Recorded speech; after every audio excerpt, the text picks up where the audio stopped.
এই যে নারী কমিশন ৩১৮ পৃষ্ঠা লিখে জমা দিয়েছে, পুরাটা পড়লাম। ৩১৮ পৃষ্ঠায় আমি পুরাটা পড়েছি আজ ৩ দিনে। আমার এই ছোট মাথার ভেতরে এসেছে ওরা ১৩টা কোরআনের আয়াতের ওপরে হাত দিয়েছে।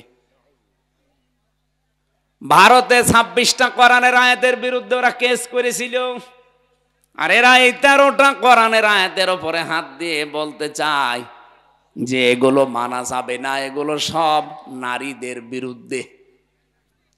ওরা প্রথমেই নিয়ে এসেছে যে মেয়েরা যারা দেহ ব্যবসা করে, এই যে যৌন কর্মী, এদেরকে শ্রমিকের মর্যাদা দেওয়া লাগবে, যে এরাও কাজ করে খায়।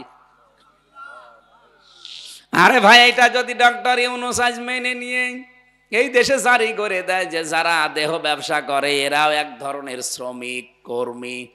গত পরশু দিন গেল ১ মে 1886 সালে আমেরিকার শিকাগো শহরে এই দিবসটা পালন করা আরম্ভ হয়েছে, আজ পর্যন্ত চলছে। শ্রমিকের যে মর্যাদা কোথা থেকে আপনি কোথায় নিয়েছেন? দেহ ব্যবসা করা, জেনা করা, ব্যভিচার করা যদি এটা শ্রম দেওয়া হয়, কালকে ডাকাত যারা তারা বলবে আমরা কি শ্রম দেই না? ডাকাতি করা কি সহজ কাজ? ঘাম ঝরে যায়। চুরি করা সহজ কাজ? বলেন। তা তারাও তো কালকে পথে নেমে বলবে যে আমাদেরও শ্রমের মর্যাদা দেওয়া লাগবে, আমরা ডাকাত, আমরা চোর। কোরআনে কারিমে আল্লাহ রাব্বুল আলামিন জানিয়েছেন, ফাইদা কুদিয়াতিস সালাতু ফান্তাশিরু ফিল আরদি ওয়াবতাগু মিন ফাদলিল্লাহ। নামাজ যখন শেষ হয়ে যাবে তখন জমিনে ছড়িয়ে পড়ো, আল্লাহর রিজিক, আল্লাহর অনুগ্রহ তালাশ করো। তাহলে শ্রমিক যারা, এরা কিন্তু ছোটখাটো বিষয় না। আল্লাহর নবী জানিয়েছেন, আল কাসিবু হাবিবুল্লাহ, যারা কাজ করে খায় এরা আর সাধারণ মানুষ থাকে না, এরা আল্লাহর বন্ধু হয়ে যায়। শ্রমিকের মর্যাদা এত বেশি, এত বেশি আল্লাহর নবী দিয়েছেন, উতুলা জিরাজরাহু ক্বাবলা ইয়াজফারাকু, শ্রমিকের ঘাম শুকিয়ে যাওয়ার আগেই তার হাতে শ্রমের মর্যাদা, মূল্য ধরিয়ে দাও। আপনি চিন্তা করতে পারেন যারা কাজ করে খায় এদের মর্যাদা কত বেশি নবীজি এবং আল্লাহ দিলেন। ফরজ নামাজের পরে আল্লাহ কাজের কথা দিয়েছেন, অথচ আজ এরা এই জিনিসটাকেও এই মর্যাদায় নিয়ে আসতে চায়। কোথা থেকে কি মিল করলেন আপনি? ওদের একটা একটা করে 13টা পয়েন্টের ভেতরে 3য় নম্বরে এসেছে, ওরা জানাচ্ছে দেহ আমার, সিদ্ধান্ত আমার। এটা কোরআনে কারিমের পুরা বিরোধী। সূরা আরাফের 54 নম্বর আয়াতের মাঝের অংশে আল্লাহ এই কথার বিরুদ্ধে কথা জানিয়েছেন, আলা লাহুল খালকু ওয়াল আমরু। আল্লাহ পাক বলেন, পৃথিবী তৈরি করেছি আমি, এখানে সিদ্ধান্ত চলবে কার? আরো জোরে বলেন। আল্লাহর এই পৃথিবীতে অন্য কারো সিদ্ধান্ত যদি চলে এটা শিরিক। কি কথা বলছেন? এখন বানিয়েছেন আল্লাহ, হুকুম দেওয়ার মালিককে। এখানে আল্লাহর বাইরে যদি অন্য কারো হুকুম, অন্য কারো বিধান, সিদ্ধান্ত, আইন যাই বলেন সবই একই জিনিস। আল্লাহর এই পৃথিবীতে অন্য কারো আইন যারা কায়েম করতে চান, কারা আছেন আমি জানি না, যদি থেকে থাকেন কোরআন বাদ দিয়ে মানুষের তৈরি করা কোনো আইন যদি এই জমিনে কায়েম করতে চান, আপনি শিরিক করলেন। আর শিরিক যারা করে তারা মুশরিক। নিয়ে আসেন, কোন হুজুর নিয়ে আসবেন, এখানে বসিয়ে রাখেন। আমি শিরিকের যে ব্যাখ্যা দিলাম ভুল ধরতে বলেন তো দেখি। আল্লাহ যেটা পারে ওইটা অন্য কেউ পারে না। যদি আপনি মনে করেন না পারে, আপনি মুশরিক। হ্যাঁ, কথা বলেন না কেন? আমি নাম ধরে বলছি, আপনি রাগ করবেন না। এই দেশে জমিনে ফসল হওয়ার পরে একজন হাজি বলেছিল যে মা দুর্গা গজে চড়িয়ে এসেছে, এজন্য ফসলের বরকত হয়েছে। বলেন তো, এই পৃথিবীতে ফসলের বরকত দেওয়ার মালিক দুর্গা কে? এটা যদি হিন্দু বলতো আমি মেনে নিতাম। আপনি একজন মুসলমান, একটা হাজি মানুষ, কি করে বললেন? আপনি তো মুশরিক হয়ে গেছেন। এজন্যে দেহ আমার, সিদ্ধান্ত আমার, এই কথা যারা নারী কমিশনে লিখেছে প্রত্যেকটাই শিরিক করেছে, এরা সব মুশরিক। কথা বলেন না কারো। হিন্দু মরে গেলে আমরা জানাজা দেই, কবরে দেই, কি করি? পুড়িয়ে ফেলি। বলেন বলেন। সুতরাং নারী কমিশনের সাথে যারা জড়িত, এই কথা যারা লিখেছে, যারা সায় দিয়েছে, যারা সমর্থন দিয়েছে, প্রত্যেকেই মুশরিক। আরো জোরে বলেন। 92% মুসলমানের দেশে এই কমিশন তো দূরের কথা, এর রিপোর্ট পেশ করার সাহস পেল কোথায়? উনি শেষ কথা বলে আসবে, খবিরুল সাহেব, লা শারিকা লাকা লাব্বাইক, আল্লাহ আমি হাজির হয়েছিলাম, চলে গেলাম আমি আবার নাও গাতরাই, কিন্তু আমি বলে গেলাম তোমাকে আমি যে শিরিক আর করব না, বা আমি মুশরিক না। এই কথাগুলো বলি যারা ওখান থেকে আসে, যদি এই 3টা কথা বাংলাদেশে ওরা কায়েম করে রাখতে পারে, এই দেশে আর কারো লাগবে না, শুধু হাজী সাহেবরা আল্লাহর বিধান কায়েম করে দেবে। আর কারো লাগার কথা কাউকে লাগবে না। আজকের মাহফিলের যিনি সভাপতি খবিরুল ইসলাম, আল্লাহ রাব্বুল আলামিনের নামের নাম আছে তার খবির। খবির কার নাম? আল্লাহর নাম। যখন এই কাফনের কাপড় পরছিলাম, কাফন বলতে ওটা কাফনের কাপড়ই, ওই যে সাদা কাপড় যেটা বলে, উনি আমাকে ওয়াজ করছিলেন, 70 জন আছি, যে এই কাপড় পরা মানে কি? মানুষ মারা যায়, এরপরে আমরা যারা জীবিত আছি তাদের দায়িত্ব তাকে ধোয়ানো, কাফন পরানো, কবরে দেওয়া। এই দায়িত্ব কি আমাদের নাকি যে মরে গেছে তার? যারা জীবিত আছি তাদের। এই জন্য ইবাদত বন্দেগী করার সময় কিন্তু ওয়াবুদ রব্বাকা হাত্তা ইয়াতিয়াকাল ইয়াকিন, যতক্ষণ পর্যন্ত ইয়াকিন না আসে। ইয়াকিন মানে মৃত্যু। এই মুরব্বী আবার এখানে দাঁড়াইলো কেন? বসিয়ে দেন এক জায়গায়।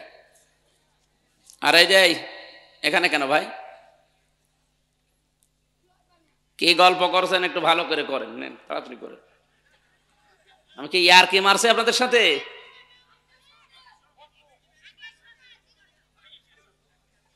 ওটার কান ধরে আমার সামনে নিয়ে আসেন তো, এদিকে আছে। কানের নিচে এমন জোরে 2টা দেবো না, দোলা ভাই বল ডাকবা। এই বসেন বসেন, আর কথা বলবেন না ভাই।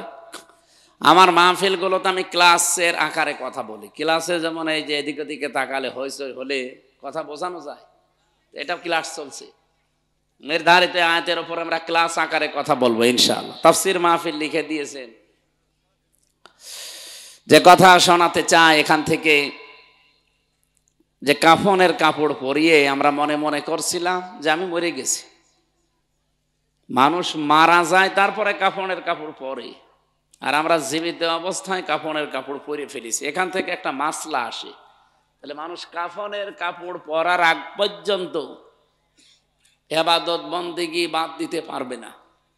তাহলে ইবাদত চলবে আমার ওই দিন পর্যন্ত যতদিন আমার মরণ না হয়। আর মরণ হয়ে গেলে কোনো ইবাদত আছে না? নেই, আমার নেই।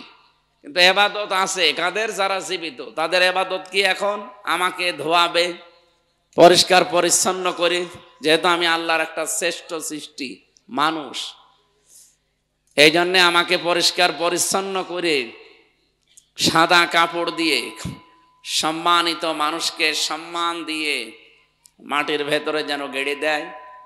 আল্লাহ রাব্বুল আলামিন তার আন্ডারে দিয়ে দিলাম বিসমিল্লাহি ওয়া আলা মিল্লাতি রাসূলিল্লাহ, আল্লাহর নামে, রাসূলের আদর্শের উপরে লোকটা ছিল। এই স্বীকৃতি আমি একা না, হাজার হাজার লক্ষ লক্ষ মানুষ মিলে দিলাম। এ কথা এলাকায় নেই, কিন্তু এই কথাটা খালি বললে, আমার মতো হামজা বললেই হবে? এ কথাটা যারে বলছি তার জীবনে মিলা লাগবে না।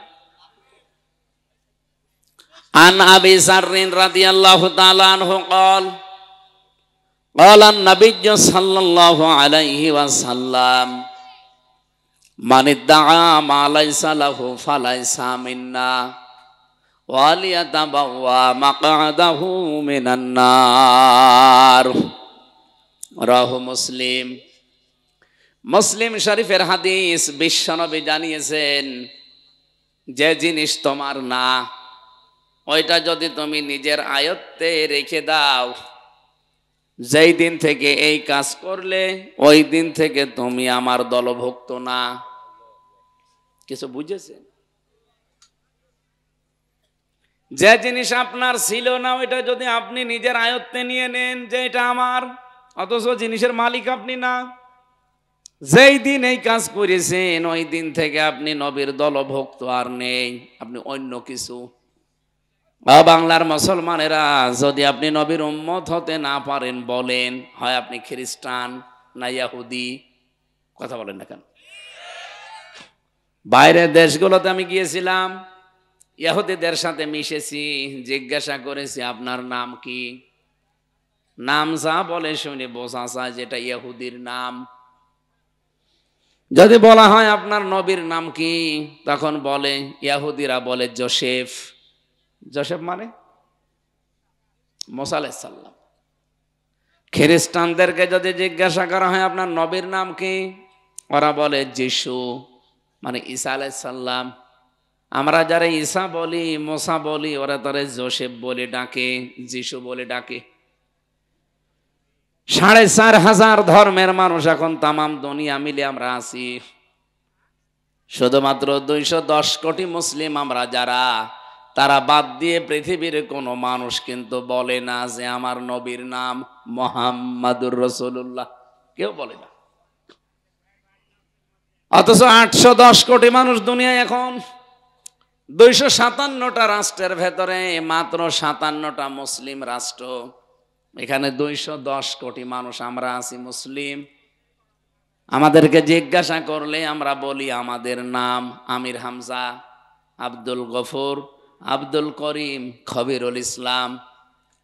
জিজ্ঞাসা করবেন নবীর নাম কি, এক বাক্যে বলবো বঙ্গবন্ধু।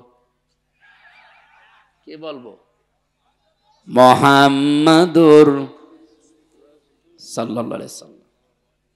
তাহলে ২১০ কোটি মানুষ আমরা এক বাক্যে জবাব দেব যে আমাদের নবীর নাম মুহাম্মাদুর রাসূলুল্লাহ। খ্রিস্টান আছে ২৫০ কোটির উপরে। তারা জিজ্ঞাসা করবেন, তারা বলবে আমাদের নবীর নাম যিশু। ইহুদি আছে মাত্র ৮০ লাখ। এদের জিজ্ঞাসা করলে এরা বলে আমাদের নবীর নাম জোসেফ। কেউ বলে আব্রাহাম, কেউ বলে ডেভিড।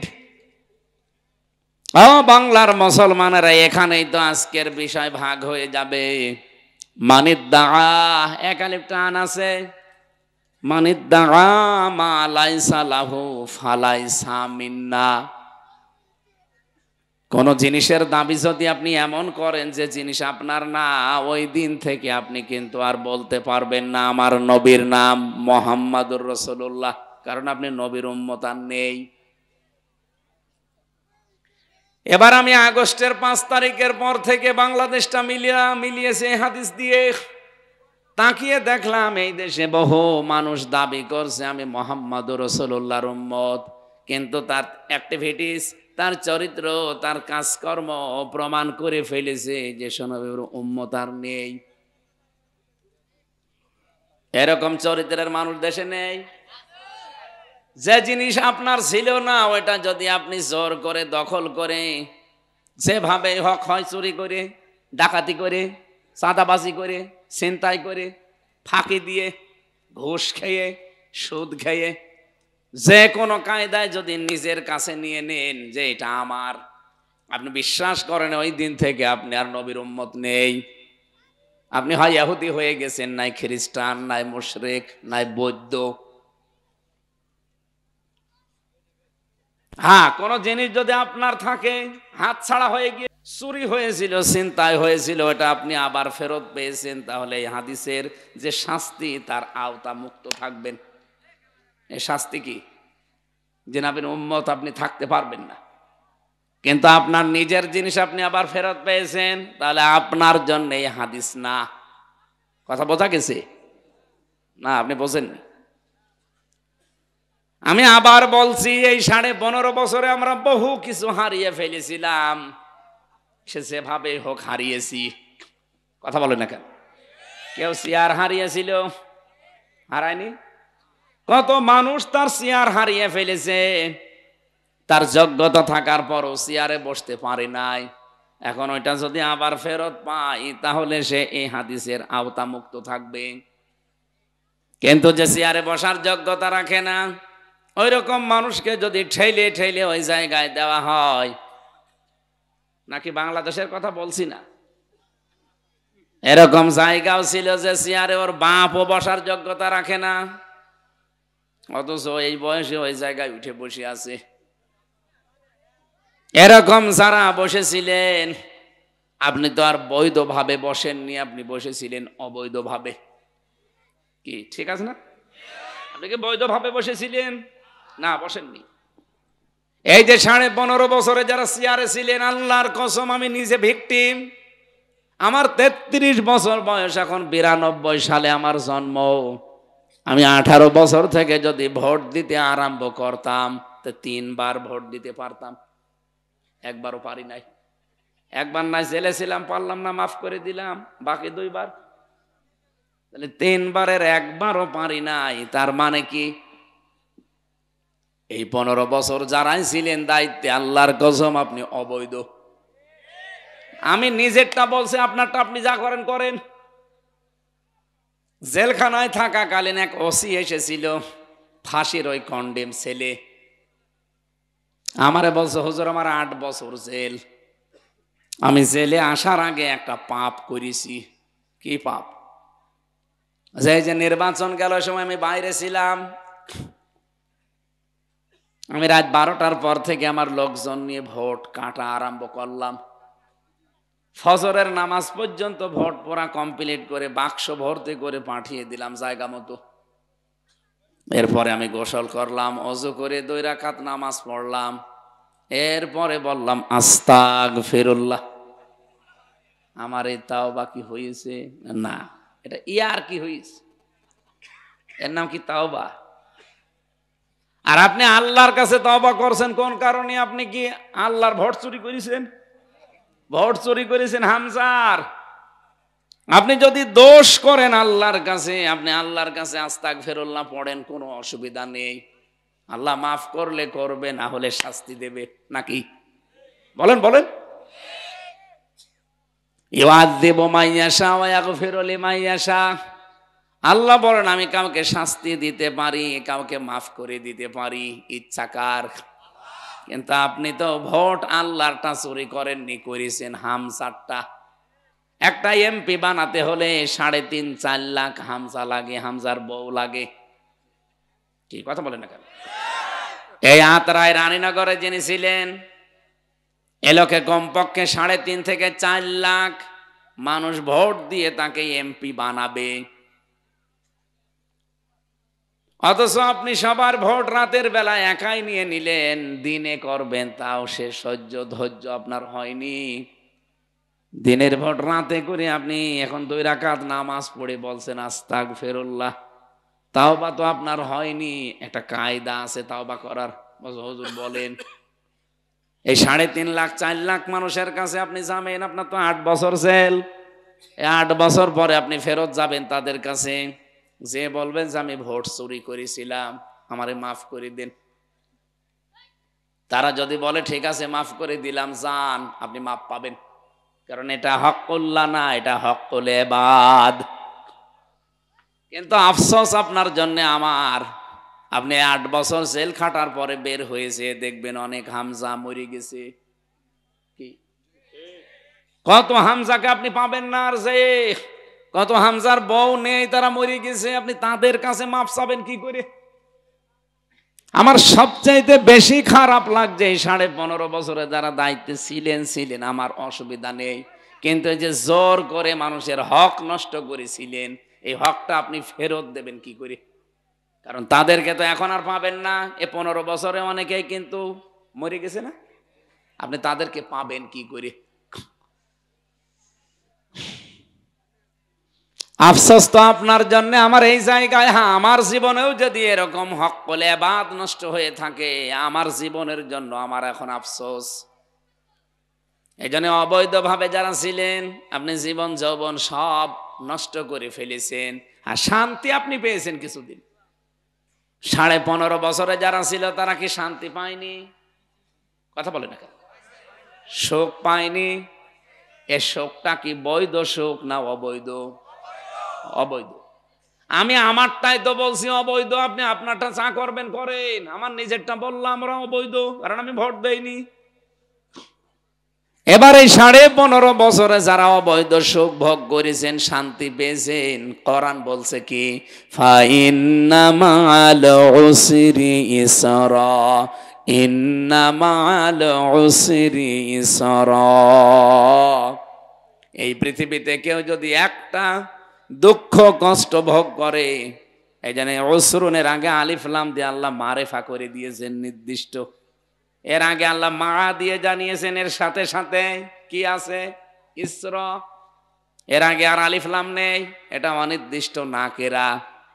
মুফাসসির তাফসিরে ফি জিলালিল কোরআনে সাইয়্যিদ কুতুব জানাতে চেয়েছেন, আল্লাহ পাক বলেন একটা কষ্ট যদি কেউ দুনিয়ায় সহ্য করে, তার সাথে আল্লাহ 70টা সুখ শান্তি লিখে রাখে। কিন্তু কোন মানুষ যদি একটা সুখ ভোগ করে দুনিয়ায়, আর সুখটা যদি হয় অবৈধ সুখ, একটা সুখের কারণে কমপক্ষে 70টা দুঃখ কষ্ট তাকে দুনিয়া আখিরাত মিলে ভোগ করা লাগবে। এবার আপনি বলেন তো, অনেকে সুখ পায় দুনিয়ায়, সুখটা কি বৈধ সুখ না অবৈধ? হ্যাঁ, বৈধভাবে যদি সুখ পেয়ে থাকেন আমার কোনো প্রশ্ন নেই, কোনো কথা নেই। কিন্তু যদি সুখটা হয় অবৈধ সুখ, এই যে যারা পরকীয়া প্রেম করেন, সুখ পায় না, শান্তি পায় না। শান্তি যদি না পাবে, 2-3 ছেলে মেয়ে রেখে চলে যায় কি করে? তার মানে শান্তি সুখ অবশ্যই কিছু না কিছু পায়। এই সুখটা কি বৈধ সুখ না অবৈধ? আরো জোরে বলেন। এক একটা অবৈধ সুখ যারা পাচ্ছেন, আপনি লিখে নিতে পারেন কোরআনের আয়াত, কমপক্ষে দুনিয়া আখিরাত মিলে আপনাকে আল্লাহ 70টা দুঃখ কষ্ট ভোগ করাবে। এই জন্য ইন্না আছে। আর যারা অবৈধ সুখ একটা ভোগ করে যাচ্ছেন এভাবে, আপনার জীবনে তো কমপক্ষে 70টা অশান্তি ভোগ করা লাগবে। এই 15.5 বছরে যারা সুখ শান্তিতে ছিলেন, যেহেতু অবৈধ, কি বলেন বলেন, যারা এরকম সুখ পেয়েছেন ইউনিয়ন থেকে সংসদ পর্যন্ত, যেখানে যেখানে যারা দায়িত্বে ছিলেন, যারাই সুখে ছিলেন, শান্তিতে ছিলেন, অবৈধ সুখে অবৈধ শান্তিতে, আপনার জীবনে এখন 70টা দুঃখ আসতেছে। আর আমরা যারা কষ্ট পেয়েছি, একটা কষ্টের সুখ কয়টা? বলেন বলেন। হ্যাঁ, এখানে প্রশ্ন, কষ্ট পেলেই হবে না। কষ্ট যদি আপনি 3টা কারণে পেয়ে থাকেন, আপনার কষ্ট পাওয়া লাগবে আল্লাহর জন্যে, রাসূলুল্লাহর জন্যে, মানবতার জন্যে। অনেকেই 3 কারণের বাইরেও কষ্ট পায়, এজন্য তাদের কষ্টের সাথে আল্লাহ সুখ এ কথা দেয়নি। যেমন হাসিনা কষ্ট পেয়েছিল যেদিন পালিয়ে যায়, কি পায়নি? পাইছে মানে কি? আপনি যে দেখেছেন ওর চোখে কি পানি ঝরছিল? ওইভাবে কন্দন করে মানুষ। স্বামী মরে গেলেও মনে হয় মহিলা অত কন্দন করেনি, এত কান্না কেঁদেছে ওই দিন, তার মানে কষ্ট পেয়েছে। ওর কষ্ট কি আল্লাহর জন্যে, রাসূলুল্লাহর জন্যে, মানবতার জন্যে? কিসের জন্যে? পাপের জন্যে। বলেন। এজন্য আমরা যদি কষ্ট স্বীকার করি এই 3 কারণে, আল্লাহ, রাসূল, মানবতা, মাস্ট বি পৃথিবীতে আমাদের জন্য সুখ আসতেছে। কিন্তু এর বাইরে যদি কেউ কষ্ট ভোগ করে, তার জন্য কোনো সুখের কথা কোরআনে আল্লাহ দেয়নি। আমার ভাইরা, আমি যে কথা বোঝাতে চাই এখান থেকে আপনাদের, মরণ যতদিন আমাদের কাছে এসে হাজির না হয়, ততদিন আমাদের কোনো থামার জায়গা নেই। ইবাদত আমাদের করাই লাগবে। কিন্তু যেদিন আমি মরে যাব, মরণের পরে আমার আর কোনো এবাদত আছে নেই। হ্যাঁ, এবাদত আছে কাদের? যারা জীবিত আছে তাদের। আমাকে ধোয়াবে, পরিষ্কার পরিচ্ছন্ন করে ওই কাপড় পরিয়ে কবরে দিয়ে আসবে। আর হাজি যারা, এই মানুষগুলো নিজেকেই নিজে মেরে ফেলে। নিজে জীবিত অবস্থায় কাফনের ওই কাপড় পরে আল্লাহকে বলে, আল্লাহ আমি মরে গেছি, এখন আমার যে জীবন বাকি আছে এটা আমার বোনাস লাইফ। আমি তো মরেই গিয়েছিলাম, বাকি এখন আমি এই যে 16 সালের পর থেকে যে বেঁচে আছি, এই 25 সাল পর্যন্ত, এই 9 বছর আমার কাছে একটা বোনাস হায়াত। কি কথা বলছেন না কেন? ওখানে যাবার পরে তিনি কাবা শরীফ যখন ঘুরবেন, প্রথমেই বলা লাগে আল্লাহকে, আল্লাহ সেই বাংলাদেশ থেকে এই কাবা শরীফ 6000 কিলোমিটার দূরে, এত দূরে এসেছি আমি, তুমি আমার নামটা হাজিরা খাতায় লিখে নাও। আল্লাহর সঙ্গে সঙ্গে যেন আওয়াজ দেয়, ওই খবিরুল দাঁড়া, তোর নাম আমি হাজিরা খাতায় তুলে নেব যে তুই আমার বান্দা, আমার ঘরে হাজিরা দিয়েছিস, কিন্তু সাবধান, 3টা কথা আগে বল। ইন্নাল হামদা অন্নিমাতা লাকা ওয়াল মুলক। 1 নাম্বার আপনি হামদ বলতে পারতেন, তার আগে আলিফ লাম লাগিয়ে দিলেন কেন? এর আগে ইন্না লাগিয়ে গ্যারান্টি দিচ্ছেন ইন্নাল হামদা। এই আলিফ লাম আবার 4 প্রকার হয় আরবি গ্রামারে।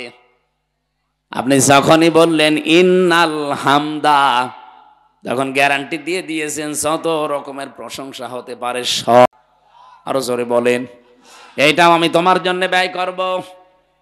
3টা কথা। এখন আর একটা কথা স্পেশাল ভাবে বলা হয়, এই জন্য এর আগে দেখেন প্রথম 2টা কিন্তু ঠিক ছিল, ইন্নাল হামদা অন্নিমাতা লাকা পর্যন্ত শেষ। এরপরে আর একটা শব্দ আল্লাহ বলে স্পেশাল ভাবে, এটা বলা লাগবে অল মুলক। এর আগে আর লাকা নেই, এর আগে আর ইন্না নেই, আগে অল মুলক বল যে আমি রাজত্ব রাজনীতি যদি দুনিয়ায় কিছু করে থাকি আল্লাহ আমি তোমার জন্য করব। খবিরুল সাহেব গেছে আজকে আল্লাহর কাবা ঘরে, এই কথাগুলো কিন্তু বলছে। অবশ্যই ওনাকে এই 3 নাম্বার পয়েন্ট যেটা উনি বলবে, আল্লাহর কাবা সামনে নিয়ে অল মুলক, আল্লাহ রাজত্বের মালিক তুমি, এটা আমি বিশ্বাস করি। আল্লাহ বলেন এই 3টা কথা বললেই হবে না, বিদায় তাওয়াফ যেদিন করে 1.5 মাস পরে উনি আসবে, 45 দিন পর দেখবেন ওই দিন শেষ কথা বলা লাগে, আমি বলেছিলাম লা শারীকা লাকা লাব্বাইক, আল্লাহ আমি কিন্তু উপস্থিত হয়েছিলাম, আমি চলে যাচ্ছি, আমি এই কথা বলতে বলতে যাচ্ছি যে আমি মুশরিক না। আমি কি না? এখন মুশরিক হয় মানুষ কি করলে? শিরিক করলে। বলেন বলেন, শিরিক কি? এক কথায় জবাব বলছি, শিরিক আল্লাহ যেটা পারে ওইটা অন্য কেউ পারে, এই বিশ্বাস করার নাম শিরিক। এক কথা বলেন না কেন? এই যে নারী কমিশন 318 পৃষ্ঠা লিখে জমা দিয়েছে, পুরাটা পড়লাম, 318 পৃষ্ঠায় আমি পুরাটা পড়েছি আজ 3 দিনে। আমার এই ছোট মাথার ভেতরে এসেছে ওরা 13টা কোরআনের আয়াতের উপরে হাত দিয়েছে। ভারতে 26টা কোরআনের আয়াতের বিরুদ্ধে ওরা কেস করেছিল, আর এরা এই 13টা কোরআনের আয়াতের উপরে হাত দিয়ে বলতে চায় যে এগুলো মানা যাবে না, এগুলো সব নারীদের বিরুদ্ধে। ওরা প্রথমেই নিয়ে এসেছে যে মেয়েরা যারা দেহ ব্যবসা করে, এই যে যৌন কর্মী, এদেরকে শ্রমিকের মর্যাদা দেওয়া লাগবে, যে এরাও কাজ করে খায়। আরে ভাই, এটা যদি ডক্টর ইউনূস আজ মেনে নিয়ে এই দেশে জারি করে দেয় যে যারা দেহ ব্যবসা করে এরাও এক ধরনের শ্রমিক কর্মী। গত পরশু দিন গেল 1 মে 1886 সালে আমেরিকার শিকাগো শহরে এই দিবসটা পালন করা আরম্ভ হয়েছে, আজ পর্যন্ত চলছে। শ্রমিকের যে মর্যাদা কোথা থেকে আপনি কোথায় নিয়েছেন? দেহ ব্যবসা করা, জেনা করা, ব্যভিচার করা যদি এটা শ্রম দেওয়া হয়। কালকে ডাকাত যারা, তারা বলবে আমরা কি শ্রম দেই না? ডাকাতি করা কি সহজ কাজ? ঘাম ঝরে যায়। চুরি করা সহজ কাজ? বলেন। তা তারাও তো কালকে পথে নেমে বলবে যে আমাদেরও শ্রমের মর্যাদা দেওয়া লাগবে, আমরা ডাকাত, আমরা চোর। কোরআনে কারিমে আল্লাহ রাব্বুল আলামিন জানিয়েছেন, ফাইদা কুদিয়াতিস সালাতু ফান্তাশিরু ফিল আরদি ওয়াবতাগু মিন ফাদলিল্লাহ। নামাজ যখন শেষ হয়ে যাবে তখন জমিনে ছড়িয়ে পড়ো, আল্লাহর রিজিক, আল্লাহর অনুগ্রহ তালাশ করো। তাহলে শ্রমিক যারা, এরা কিন্তু ছোটখাটো বিষয় না। আল্লাহর নবী জানিয়েছেন, আল কাসিবু হাবিবুল্লাহ, যারা কাজ করে খায় এরা আর সাধারণ মানুষ থাকে না, এরা আল্লাহর বন্ধু হয়ে যায়। শ্রমিকের মর্যাদা এত বেশি, এত বেশি আল্লাহর নবী দিয়েছেন। শ্রমিকের ঘাম শুকিয়ে যাওয়ার আগেই তার হাতে শ্রমের মর্যাদা, মূল্য ধরিয়ে দাও। আপনি চিন্তা করতে পারেন, যারা কাজ করে খায় এদের মর্যাদা কত বেশি নবীজি এবং আল্লাহ দিলেন। ফরজ নামাজের পরে আল্লাহ কাজের কথা দিয়েছেন, অথচ আজ এরা এই জিনিসটাকেও এই মর্যাদায় নিয়ে আসতে চায়। কোথার থেকে কি মিল করলেন আপনি? ওদের একটা একটা করে 13টা পয়েন্টের ভেতরে তৃতীয় নম্বরে এসেছে, ওরা জানাচ্ছে দেহ আমার, সিদ্ধান্ত আমার। এটা কোরআনে কারিমের পুরা বিরোধী। সূরা আরাফের 54 নম্বর আয়াতের মাঝের অংশে আল্লাহ এই কথার বিরুদ্ধে কথা জানিয়েছেন, আলা লাহুল খালকু ওয়াল আমরু। আল্লাহ পাক বলেন, পৃথিবী তৈরি করেছি আমি, এখানে সিদ্ধান্ত চলবে কার? আরো জোরে বলেন। আল্লাহর এই পৃথিবীতে অন্য কারো সিদ্ধান্ত যদি চলে, এটা শিরিক। কি কথা বলছেন? না কেন? বানিয়েছেন আল্লাহ, হুকুম দেওয়ার মালিককে। এখানে আল্লাহর বাইরে যদি অন্য কারো হুকুম, অন্য কারো বিধান, সিদ্ধান্ত, আইন যাই বলেন, সবই একই জিনিস। আল্লাহর এই পৃথিবীতে অন্য কারো আইন যারা কায়েম করতে চান, কারা আছেন আমি জানি না, যদি থেকে থাকেন, কোরআন বাদ দিয়ে মানুষের তৈরি করা কোনো আইন যদি এই জমিনে কায়েম করতে চান, আপনি শিরিক করলেন। আর শিরিক যারা করে তারা মুশরিক। নিয়ে আসেন, কোন হুজুর নিয়ে আসবেন, এখানে বসিয়ে রাখেন। আমি শিরিকের যে ব্যাখ্যা দিলাম ভুল ধরতে বলেন তো দেখি। আল্লাহ যেটা পারে ওইটা অন্য কেউ পারে না। যদি আপনি মনে করেন না পারে, আপনি মুশরিক। হ্যাঁ, কথা বলেন না কেন? আমি নাম ধরে বলছি, আপনি রাগ করবেন না। এই দেশে জমিনে ফসল হওয়ার পরে একজন হাজি বলেছিল যে মা দুর্গা গজে চড়িয়ে এসেছে, এজন্য ফসলের বরকত হয়েছে। বলেন তো, এই পৃথিবীতে ফসলের বরকত দেওয়ার মালিক দুর্গা কে? এটা যদি হিন্দু বলতো আমি মেনে নিতাম। আপনি একজন মুসলমান, একটা হাজি মানুষ, কি করে বললেন? আপনি তো মুশরিক হয়ে গেছেন। এজন্য দেহ আমার, সিদ্ধান্ত আমার, এই কথা যারা নারী কমিশনে লিখেছে প্রত্যেকটাই শিরিক করেছে, এরা সব মুশরিক। কথা বলেন না কারো। হিন্দু মরে গেলে আমরা জানাজা দেই, কবরে দেই, কি করি? পড়িয়ে ফেলি। বলেন বলেন। সুতরাং নারী কমিশনের সাথে যারা জড়িত, এই কথা যারা লিখেছে, যারা সায় দিয়েছে, যারা সমর্থন দিয়েছে, প্রত্যেকেই মুশরিক। আরো জোরে বলেন। 92% মুসলমানের দেশে এই কমিশন তো দূরের কথা, এর রিপোর্ট পেশ করার সাহস পেল কোথায়?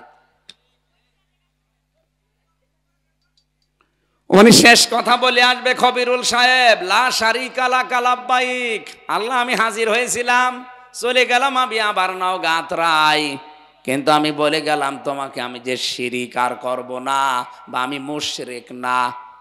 এই কথাগুলো বলি যারা ওখান থেকে আসে, যদি এই 3টা কথা বাংলাদেশে ওরা কায়েম করে রাখতে পারে, এই দেশে আর কারো লাগবে না, শুধু হাজী সাহেবরা আল্লাহর বিধান কায়েম করে দেবে। আর কারো লাগার কথা? কাউকে লাগবে না। কারণ এই দেশের অধিকাংশ ধনী না হলে তো আর হজ করা যায় না। 7.5 লাখ, 8 লাখ, 9 লাখ টাকা লাগে হজ করতে। এই জন্য আহ্বান জানাচ্ছি, সভাপতি সাহেব যে কথা বলতেছে ওই কথা যেন দেশে এসে টিকিয়ে রাখতে পারে। বলেন আমিন। প্রধান অতিথি জনাব আলহাজ শেখ রেজাউল ইসলাম রেজু, যুগ্ম আহ্বায়ক নওগাঁ জেলা বিএনপি ও সভাপতি আত্রাই উপজেলা বিএনপি, আল্লাহ তার হায়াতে তাজ্জেবা সিহাতে কল্লিয়া দান করেন। বলেন আমিন। এ মাহফিলে এতক্ষণ যারা আলোচনা রাখলেন, বিশেষ করে মাওলানা রেজাউল ইসলাম উজ্জ্বল, আপনাদের এলাকারই সন্তান, জনাব মাওলানা হুসাইন মাহফুজ চুয়াডাঙ্গা, হাফেজ মাওলানা আব্দুর রশিদ, মাওলানা সাইফুল ইসলাম, নাম না জানা অন্যান্য ওলামায়ে কেরাম, আমার ডানে বামে যারা সম্মানিত ব্যক্তিবর্গ বসে আছেন, এতক্ষণ ধৈর্য এবং সহ্য নিয়ে যারা সামনে বসে আছেন এত রাত জেগে, মুসলমান ভাইরা, পর্দার আড়ালের সম্মানিতা মা এবং বোনেরা, প্রিয় নওগাঁবাসী, আমরা আল্লাহর দরবারে শুকরিয়া, রসুলের ওপরে দরুদ আর সালাম পাঠ করে আমার নির্ধারিত একটা আয়াত পড়েছিলাম। কোন আয়াত যেন? সূরা মায়েদা 54 নম্বর আয়াত। আমার আজকের বিষয় ফিরে আসা। কি বললাম? ফিরে আসতে চান না আপনারা? আল্লাহ রাব্বুল আলামিন ঈমানদারকে ডাক দিয়ে বড় আদরে মহব্বতে এই কথাগুলো আমাদেরকে শুনিয়েছেন যারা আমরা ঈমানের দাবি করি।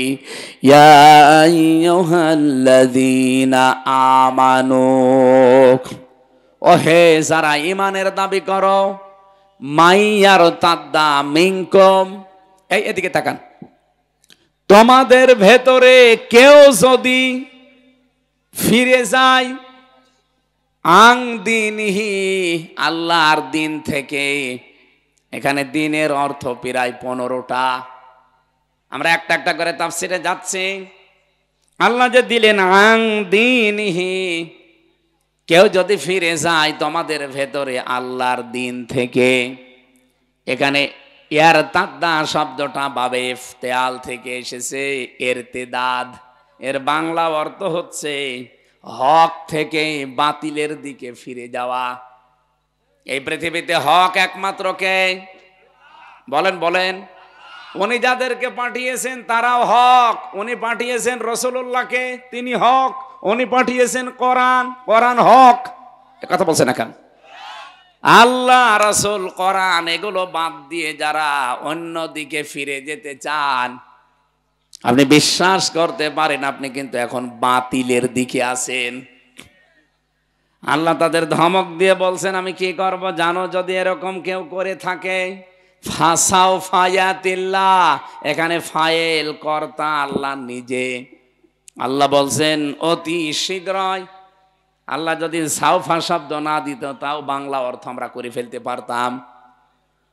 সাউফা দিয়ে ফা লাগিয়ে, ফা এই শব্দটা আগের কথা যদি কেউ জীবনে মিলাতে পারে, পরেরটা আল্লাহ পাক অবশ্যই কার্যকর করবেই, এরকম অর্থ আসে। এই জন্য ফা আরবি গ্রামার অনুযায়ী 13টা অর্থে ব্যবহার হয়। আল্লাহ এখানে একটা অর্থে ফা ব্যবহার করেছেন। উনি জানাতে চাই অতি শীঘ্রই, খুবই তাড়াতাড়ি, ফাসাউফা ইয়াতিল্লাহু বিকওমিন, এমন একটা দল, এমন একটা জাতি, এমন একটা সম্প্রদায় আমি তৈরি করে দেব, ইউহিব্বুহুম ওয়া ইউহিব্বুনাহু, যারা আমি আল্লাহকে ভালোবাসে আমি আল্লাহও তাদেরকে ভালোবাসবো। জোরে বলেন সুবহানাল্লাহ। এটা বাংলাদেশের জন্য যে কত কার্যকর আমি নিজে এখন টের পাচ্ছি। এই পৃথিবীতে কেউ যদি আল্লাহর দিনকে বৃদ্ধাঙ্গুলি দেখিয়ে ছোটা নাতা বিষয় তৈরি করে মন মতো কোনো ফতোয়া সামনে নিয়ে এসে আল্লাহর দিনের বিধান থেকে মুখ ফিরিয়ে চলে যায়, আপনি বিশ্বাস করতে পারেন আল্লাহ কিন্তু সিদ্ধান্ত নিয়ে ফেলেছেন অতি তাড়াতাড়ি এমন একটা জাতিকে, এমন একটা সম্প্রদায়কে, এমন একটা গোষ্ঠীকে, এমন একটা দলকে আল্লাহ আপনাদের মাথার উপরে চাপিয়ে দেবে, যারা আল্লাহকে মন দিয়ে ভালোবাসে আল্লাহও তাদেরকে ভালোবাসে, বাসবে। ইউহিব্বু, এটা মজারে, বর্তমান, ভবিষ্যৎ, প্রেজেন্ট, ফিউচার। আমি নাম ধরে বলছি, এবার আপনাদের পাশে চাঁপাইনবাবগঞ্জ এ জেলার স্বামী স্ত্রী দুইজন আমরা পেয়েছি, তারা শুধু ফতোয়াবাজি করছে। এরা মুফাসসিরে কোরআন। আপনি ফতোয়া যে দিচ্ছেন, ফতোয়া এই শব্দের অর্থ বোঝেন? আপনি কি মুফতি হয়ে পড়েছেন যে ফতোয়া দিচ্ছেন? যে কথাগুলো আপনারা ধর্মের নাম নিয়ে, কোরআনের নাম নিয়ে, আলেমের নাম নিয়ে বলেন, আপনি ফিরে যেতে চান ইসলাম থেকে অন্যদিকে যান, নিষেধ করি না। কিন্তু আপনি কাকে ভয় দেখান বলেন তো? ইসলাম কি এই দেশে আমির হামজার বাবার? কথা বলেন না কেন? এ দেশে যারা ইসলাম কায়েম করতে চায় তাদের বাবার না। আমরা যারা ইসলামে দেশে কায়েম করতে চাই, আমরা কেউ ইসলামের মালিক না, আমরা ইসলামের খাদেম। কি কথা বলেন না? কেউ যদি বলে যে আমি ইসলামের মালিক, ও কিন্তু শিরিক করছে। কারণ ইসলামের মালিক কে? নবীজি নিজেও ইসলামের মালিক ছিলেন না, উনি ইসলামের খাদেম ছিলেন। হযরতে নূহ আলাইহিস সালামের জামানা থেকে শুরু করে যেহেতু শরীয়ত পূর্ণাঙ্গ ভাবে নাজিল হওয়া আরম্ভ হয়, মুহাম্মদুর রাসূলুল্লাহকে আল্লাহ শরীয়ত যখন দিয়েছিলেন, দ্বীন আর শরীয়ত, পৃথিবীতে যত নবী পাঠিয়েছেন সবার দ্বীন ছিল এক, কিন্তু প্রত্যেকের শরীয়ত ছিল আলাদা আলাদা। কথা বোঝা গেছে না বোঝেননি? পৃথিবীর যত নবী প্রত্যেকের দ্বীন কি? এক, কিন্তু শরীয়ত বিধিবিধানটা আলাদা ছিল। মুসা নবীর জামানায় কেউ যদি জিনা করত, ও নারী হোক পুরুষ হোক, বিবাহিত হোক অবিবাহিত হোক, যদি ধরা পড়ে যেত ওকে মেরে ফেলা লাগতো, এইটাই বিচার। কিন্তু আমাদের নবীর শরীয়তে ওইটা নেই। আমাদের নবীর শরীয়তে আছে, কেউ যদি বিবাহিত অবস্থায় জিনা করে সাক্ষ্য প্রমাণে ধরা পড়লে মেরে ফেলা লাগবে। আর যদি অবিবাহিত হয় মেরে ফেলা যাবে না, বেত মারা লাগবে। কয়টা? 80টা। সূরা নূরের ভেতরে এইগুলো আছে।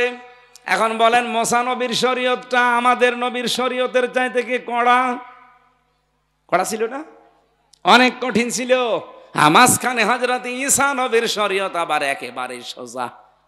আমাদের নবীর শরীয়তে কোনো জায়গায় যদি নাপাক লাগে, ওই জায়গাটা পানি দিয়ে ধুয়ে ফেললেই পরিষ্কার হয়ে যাবে, পাক। মুসা নবীর শরীয়তে এইটা ছিল না। কোন জায়গায় যদি নাপাক লেগে যেত, ওই জায়গায় খসিয়ে খসিয়ে চামড়া থেকে ফেলে দেওয়া লাগতো। কিন্তু ঈসা নবীর জামানার শরীয়ত আবার আলাদা। নাপাক লেগেছে এরকম মুছে ফেললেই শেষ। বাবা মিস কল চাচ্ছে। নওগাঁবাসী আরেকটু খেয়াল করবেন, এখানে একটা গুরুত্বপূর্ণ পয়েন্ট আসতেছে। তাহলে প্রতিটি নবীর দ্বীন ছিল এক, শরীয়ত ছিল আলাদা আলাদা। আল্লাহ পাক বলেন, আমার দ্বীন আমি পাঠালাম, এর মালিক পৃথিবীর কেউ না, সবাইকে আমি দ্বীনের খাদেম করে পাঠিয়েছি। বিশ্বনবী যখন দ্বীনের খাদেমি মানে খেদমত করতেন, তখন কাফেররা তাকে পাথর মারতে মারতে অজ্ঞান করে ফেলে দিত। হযরতে জিবরাইল ভোরের দিকে এসে যখন পাথরগুলো সরিয়ে দিতেন, নবীজি জ্ঞান ফিরে পাওয়ার পরেই বলতেন, ইয়া আখি জিবরাইল, হে ভাই জিবরাইল, সকাল থেকে আমার কাজ কি? জিবরাইল বলে, দাঁড়ান আমি আল্লাহকে জিজ্ঞাসা করি। আল্লাহ পাক জবাব দিতেন, আমার নবী আগে যা করেছে ওই একই কাজ, কারণ দ্বীনের জন্য আমার নবীকে আমি খাদেম করে পাঠিয়েছি। তাহলে দ্বীন হচ্ছে আল্লাহর, পৃথিবীর কেউ দ্বীনের মালিক না। আপনি আজ কার নাম নিয়ে দ্বীন থেকে ফিরে চলে যেতে চান? ভয় দেখান। এ বাংলাদেশে অনেককে আমরা এখন দেখতে পাচ্ছি, ওরা দ্বীন থেকে ফিরে চলে যাচ্ছে। কেউ ধর্মীয় লাইনে কাজ করে দ্বীন থেকে ফিরে চলে যায়, আসল দ্বীনের কথাগুলো বলতে চায় না। কেউ জেনারেল ভাবে চলতে গিয়ে আল্লাহর দ্বীন থেকে ফিরে চলে যেতে চায়। যান, কিচ্ছু করতে পারবেন না।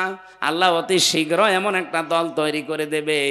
আল্লাহ জানে সাউফা দিয়েছেন, খুব তাড়াতাড়ি এমন একটা দল আমি বানিয়ে দেব, যারা আমাকে ভালোবাসে, আমি আল্লাহ নিজে তাদেরকে ভালোবাসবো। হ্যাঁ, তাদের গুণ কি? এই যে একটা নতুন একটা দল আল্লাহ বানিয়ে দেবে, যখন দেখবে মানুষ দ্বীন থেকে মুখ ফিরিয়ে চলে যাচ্ছে। বলেন তো, বাংলাদেশে দ্বীন থেকে মুখ ফিরিয়ে যাওয়া মানুষের অভাব আছে? এই যে ব্রাহ্মণবাড়িয়ার আমার তাহেরি ভাই, ওরা কিন্তু দিন থেকে মুখ ফিরিয়ে নিয়েছে, যতই আল্লাহর রসুলের আশেক দাবি করুক। কারণ তারা যে জিকির বানিয়েছে দিনের ভেতরে, এটা দিনের ভেতরের জিকির না। ওরা ইয়ালি বাবা, শালি বাবা, কেল্লা বাবা, ফতে বাবা এই জিকির করে, এটা দিনের ভেতরে আছে। বলেন বলেন, ওরা দিন থেকে ফিরে চলে গেছে। 48,000 পীর এই দেশে, অনেক পীর আল্লাহর দিন থেকে, ইসলাম থেকে অলরেডি বের হয়ে গেছে। কে কথা বলা লাগবে? এরকম রাজশাহী বিভাগে নেই। জেনারেল ভাবে যারা আল্লাহর দিন কায়েম থেকে মুখ ফিরিয়ে চলে যাচ্ছেন বিভিন্ন সোতা নাতা বানিয়ে, যে এদের দোষ আছে। কিসের দোষ? এরা 54 সালে অপরাধী, এরা 47-এর অপরাধী, এরা 71-এর অপরাধী। আপনি দেন এই দোষগুলো তাদেরকে দিয়ে আপনি মুখ ফিরিয়ে নিচ্ছেন, তো তাদের থেকে না, আপনি মুখ ফিরিয়ে নিচ্ছেন দিন থেকে। কথা বলা লাগবে। আপনি 47 বলেন, 54 বলেন, 71 বলেন, 24 বলেন, যারা দিনের কথা বলে, দিন কি তাদের বাবার? আপনি যে তাদের থেকে মুখ ফিরিয়ে নেওয়ার নামান্তর হিসাবে আল্লাহর দিন থেকে দূরে সরে যাচ্ছেন, আপনি টের পাচ্ছেন? আপনার যদি তার কাজকর্ম অ্যাক্টিভিটিস পছন্দ না হয়, দিনের জন্য আপনি নিচে খাদেম হয়ে লেগে পড়েন। তারপরও দিন থেকে যদি ফেরত চলে যান, তাদেরও কিছু করতে পারবেন না, আল্লাহর তো কিছু পারবেনই না। মাঝখান থেকে আল্লাহ কি করবে? হঠাৎ একটা দল তৈরি করে দেবে, যাদের ভেতরে 3টা গুণ থাকবে। এখন দেখেন আপনার ভেতরে ওই গুণ আছে কিনা। যদি থাকে তাহলে বুঝবেন আল্লাহ ওই দলের ভেতরে আপনাকে শামিল করেছে। যাদেরকে আমার আল্লাহ সামনে অনুমাক্কিনা লাহুম ফিল আরদ, জমিনের শাসন ক্ষমতা হাতে তুলে দেবে, এ নির্দেশ আমি বানালাম না, এটাকে আমি বানালাম। যেহেতু ফাসাউফায়াতিল্লাহু বিকওমিন, অতি শীঘ্র এমন একটা দল আমি বানাবো, তৈরি করব, যেই দল আম্মাকে ভালোবাসে, আমিও তাদের ভালোবাসি। তাদের কাজ কি? ইযাতিল্লাতিন আলাল মুমিনিনা আইজ্জাতিন আলাল কাফিরিন। তারা নিজেদের ভেতরে দেখবেন রহম দিল হবে, দয়ার্দ হবে, নম্র দিল হবে, বিনম্র হবে নিজেদের ভেতরে পারস্পরিক, কিন্তু কাফেরদের বিরুদ্ধে তারা হবে বজ্রকণ্ঠ, কঠিন। এই গুণ বাংলাদেশে আপনি নিরপেক্ষ দৃষ্টি দিয়ে বলেন তো, এই গুণটা এখন কার ভেতরে পাওয়া যায়? আপনি বলবেন। আমি কিন্তু আপনাকে জিজ্ঞাসা করছি, অন্যদিকে যাবেন না। আপনি দেখেন কাফেরদের প্রতি এই দেশে কারা কঠোর, আর মমিন নিজেদের যারা ইমানদার, এই এদের ভেতরে মমিনদের সাথে তাদের আচরণ একেবারে নিজের আপন ভাইয়ের মতো। আমি নিজে দেখেছি, যে আমি কোরআন মাথায় নিয়ে বলতে পারবো, এই বাংলাদেশে যারা একামতে দিনের দায়িত্ব পালন করে, যারা একামতে দিনের কর্মী, বাড়ি আমার কুষ্টিয়ায়, আপনার বাড়ি রাজশাহী, জীবনে আপনার সাথে আমার দেখা নেই, প্রথম দেখা হয়েছে। আপনার প্রতি মহাব্বত, ভালোবাসা, বিনম্র আচরণ আমি করি এই কারণে, কারণ আপনি দিন কায়েমের কর্মী, আমিও দিন কায়েমের কর্মী। আমার আপন ভাইয়ের সাথে এত মহাব্বত আমার নেই, কারণ সে দিনের কর্মী না। আপনার সাথে মহাব্বতটা তৈরি করে দিয়েছে আমি নিজে না, আল্লাহ। আজিল্লাতিন আলাল মুমিনিন, এই গুণটা সারা বাংলাদেশে এবার একটা চোখ বোলান, কার ভেতরে পাবেন বলেন? এই দেশে এখন 73টা দল কাজ করছে, জেনারেল আর ইসলামী দল মিলে। আমার নিজের দেখা আমি এইটা পেয়েছি, এই দেশে শুধুমাত্র যারা একামতে দিনের দায়িত্ব পালন করে তাদের ভেতরে। আপনি যদি অন্য কারো ভেতরে পেয়ে থাকেন বলেন, আমি সেখানে মুরিদ হব বলেন। আমি তো বাস্তব ওয়াজ করছি, আমি জানি সবার মন আমি পাবো না, আর আমার মন পাওয়ারও দরকার নেই। কোরআনের কথা বলতে গিয়ে নবীজি যদি 3 বছর জেলে থাকতে পারে, দেশ ছাড়া হতে পারে, আমি তো চুনোপুটি। আপনি যতই রাগ করেন, আল্লাহ যেহেতু সিদ্ধান্ত নিয়েছেন, যেহেতু ফাইল কর্তা আল্লাহ এখানে নিজে, ফাসাউফায়াতি, নিজেও তাদেরকে মহাব্বত করব, ভালোবাসবো। তাদের প্রথম গুণ এইটা, তারা নিজেদের ভেতরে রহম দিল হবে, ভালোবাসা, পরস্পর মহাব্বত, দয়ার্দ হবে, স্নেহশীল, স্নেহময় হবে। কিন্তু তারা কাফেরদের প্রতি বড় ভয়ঙ্কর, কঠোর। নারী সংস্কার করার জন্য কমিশন বানিয়ে ওরা যা করেছে, যেহেতু ইসলামের বিরুদ্ধে। আপনি দেখেছেন এই দেশে ইসলাম পন্থী যারা, আমি নাম ধরেই বলছি, বাংলাদেশ জামাতি ইসলামের আমির ডাক্তার শফিকুর রহমান অলরেডি ঘোষণা দিয়েছে এ কমিশনের নিয়ম নীতি মানা দূরের কথা, এ কমিশনই মানি না। যেহেতু তারা সব মুশরিক কাফের হয়ে গেছে আল্লাহর বিধানের বিরুদ্ধে অবস্থান নিয়ে, এই কাফেরদের দেওয়া নীতিমালা মানা দূরের কথা, আমরা ও কমিশনই মানি না। এরপরেও যদি আমাদেরকে কেউ বাধ্য করায়, আগস্টের 5 তারিখ কিন্তু শেষ হয়ে যায়নি, আবার আসতেছে। কথা বলেন না কেন? আবার আসতেছে না? মাত্র আর 2 মাস পরে আগস্ট শুরু হয়ে যাবে। এই যে মে চলছে, জুন জুলাই, মাত্র 2 মাস। আশা করব এরকম যারাই নিয়ম নীতি সামনে বানাবে তারা যেন থেমে যায়। আমরা কিন্তু নিজেদের ভেতরে, আপনি মনে করেন এত নরম হুজুর, নরম হতে পারি, কাফেরদের বিরুদ্ধে আমরা গরম। আগস্টের 5 তারিখের পরে নিজেদের ভেতরে আমাদের যে মহব্বত, ভালোবাসা, নরম দিল, স্নেহময় ছিলাম, কিন্তু কাফেরদের প্রতি আমরা কড়া বরাবরই। দিন যত যাবে কাফেরদের সাথে কোনো আতাত, কোনো পরামর্শ ওদের আমাদের দরকার নেই। এর পরেরটা একটু ঝামেলা আছে। আল্লাহ পাক বলেন, ইউজাহিদুনা ফি সাবিলিল্লাহি ওয়ালা ইয়াখাফুনা লাউমাতা লাইম। তারা জিহাদ করতে থাকবে। ইউজাহিদুনা, এটা মোজারে, বর্তমান, ভবিষ্যৎ, প্রেজেন্ট, ফিউচার। এখন যেমন করছে ভবিষ্যতেও করতেই থাকবে। কার রাস্তায় করবে? জিহাদ, যুদ্ধটা, এই সংগ্রাম চালিয়ে যাবে, লড়াই চালাবে আল্লাহর জন্যে। তাহলে লড়াই কিন্তু চলতেই থাকবে। আর আল্লাহর এই পথে লড়াই করতে গিয়ে, সংগ্রাম করতে গিয়ে, আন্দোলন করতে গিয়ে আল্লাহ বলেন, ইয়াখাফুনা লাউমাতা লাইম, তারা ভয় পাবে না। ওয়ালা ইয়াখাফুনা লাউমাতা লাইম, দুনিয়ায় কোনো তিরস্কারকারীর তিরস্কারকে তারা পাত্তাই দেবে না।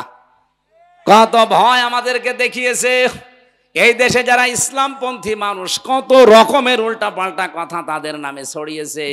ভয় পাওয়া তো দূরের কথা, পাত্তাই দেই না। আপনি কি মনে করছেন একবারে এসে আমি এখানে বসে পড়েছি? কত ঘাত প্রতিঘাত এই 33 বছরের উপরে গেছে, আপনি জানেন। আমার মতো মানুষকে ওরা রাজাকার পর্যন্ত চালাতে চেয়েছিল, শুধু বয়সে পারে নাই। চট্টগ্রামে যাচ্ছিলাম, ফেনীতে মাহফিলে। অলরেডি আমি কুমিল্লা 14 গ্রাম পার হয়ে চলে গেছি। ওসি আমারে কল দিয়ে বলছে, হুজুর কোথায়? এই তো ফেনী ঢুকতেছি। হুজুর আপনি আর আসবেন না কেন? সকালবেলা 4 জন লোক এসেছিল, আপনার নামে কমপ্লেন দিয়ে গেছে থানায়, লিখিত অভিযোগ যে আপনি নাকি কুষ্টিয়ার চিহ্নিত রাজাকার। আমি ওসিরে বললাম, স্যার আপনি কি আমাকে কোনোদিন দেখেছেন? বলছে, হুজুর আমি আপনার ধর্মের লোক না, আমি হিন্দু মানুষ। আপনাকে দেখবো, আমাদের ওই লাইনে তো লোক নেই, আমার ওদিকে সেন্সও নেই। আপনাদের ধর্মীয় কথাবার্তারা আমি ওগুলো শুনি না, আমি অন্য ধর্মের মানুষ, আমি একটা হিন্দু মানুষ। কিন্তু সকালবেলা 4 জন মানুষ এসেছিল পাগড়ি মাথায় দিয়ে, ওই যে সবুজ পাগড়ি, মাঝ ভান্ডারের মুরিদ। এরা এসে আপনার নামে লিখিত দিয়ে গেছে সই করে যে আপনি নাকি কুষ্টিয়ার চিহ্নিত রাজাকার। আমি বললাম, আমার যে 33 বছর বয়স, এটা ওরা বলে নাই। কই তা তো বলে নাই। রাজাকার হতে হলে কমপক্ষে তো অন্তত 54 বছর দেশটা স্বাধীন হয়েছে, এর আরো 15 বছর বেশি হওয়া লাগবে। কথা বলছেন না? সব মিলে কত আসতে পারে? 70। কত বলেন বলেন? কি বৃষ্টি হচ্ছে?